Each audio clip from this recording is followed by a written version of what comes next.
Bonjour à tous, j'espère que vous allez bien. Bienvenue dans ce nouveau tuto / guide sur Pokémon Écarlate et Violet. La dernière fois, je vous ai sorti un petit tuto sur comment gagner de l'XP rapidement et facilement. Aujourd'hui, je vais vous parler d'une des méthodes de chasse du jeu. La méthode, c'est tout simplement le Masuda, car certains d'entre vous le savent déjà, le Masuda a changé, il n'y a plus de pension dans le jeu. Je vais donc vous montrer comment faire. La première chose à faire, bien tout simplement, vous allez vous rendre dans la zone de Mesclamora Est.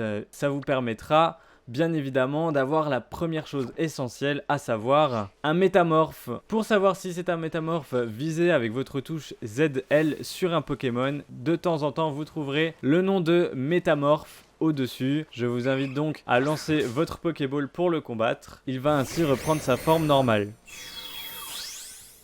Une fois métamorphe capturé, il faudra que vous l'échangiez contre un métamorphe étranger. Cela augmentera vos chances d'avoir un Pokémon Shiny. Il vous faudra donc faire un échange grâce au Nintendo Online via le code qui va s'afficher tout de suite à l'écran. Ce code vous permettra d'échanger votre métamorphe contre un métamorphe étranger de quelqu'un d'autre. Sachez qu'il n'est pas nécessaire d'avoir un métamorphe japonais, le fait d'avoir anglais comme bannière fera de lui un Pokémon étranger. Une fois votre métamorphe étranger obtenu, rendez-vous dans vos boîtes PC pour le mettre dans votre équipe avec le Pokémon que vous voulez avoir en Shiny. Ici, nous allons prendre l'exemple de Palmaval, l'évolution finale de Coiffeton. Une fois vos deux Pokémon mis dans l'équipe, il faudra sélectionner alors l'onglet Pique-Nique.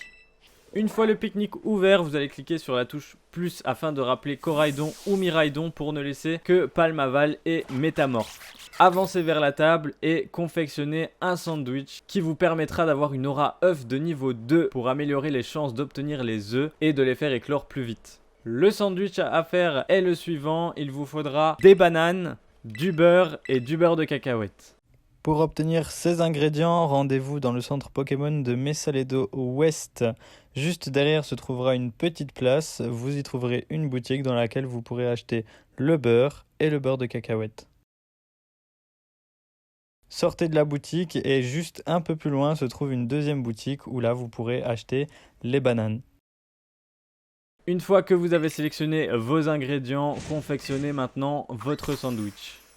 Une fois le sandwich confectionné, vous aurez tout simplement accès à une aura œuf de niveau 2, c'est ce qui nous intéresse ici.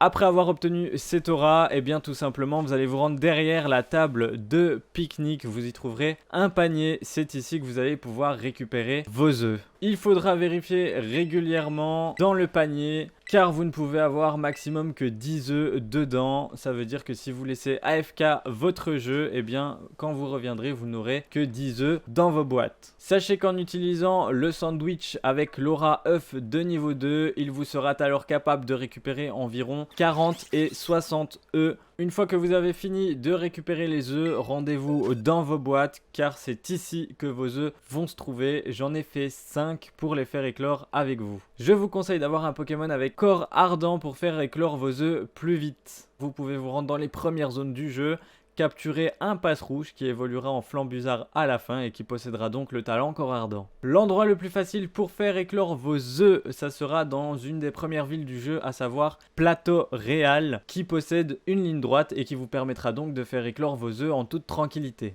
Une fois que vous aurez fait les pas nécessaires, votre œuf va donc éclore à côté de vous. Sachez que entre chaque éclosion, il faudra 20 pas de plus pour faire éclore les œufs suivants. C'est un nouveau système que Pokémon a mis en place. Vous savez maintenant tout sur la méthode Masuda sur Pokémon. N'hésitez pas à me poser vos questions dans les commentaires, j'y répondrai. Merci à tous d'avoir suivi ce guide. N'hésitez pas à vous abonner, à liker, à activer la cloche et à partager si la vidéo vous aura plu. Moi je vous dis à la prochaine et à bientôt dans un nouveau guide tuto Pokémon ou dans une nouvelle vidéo.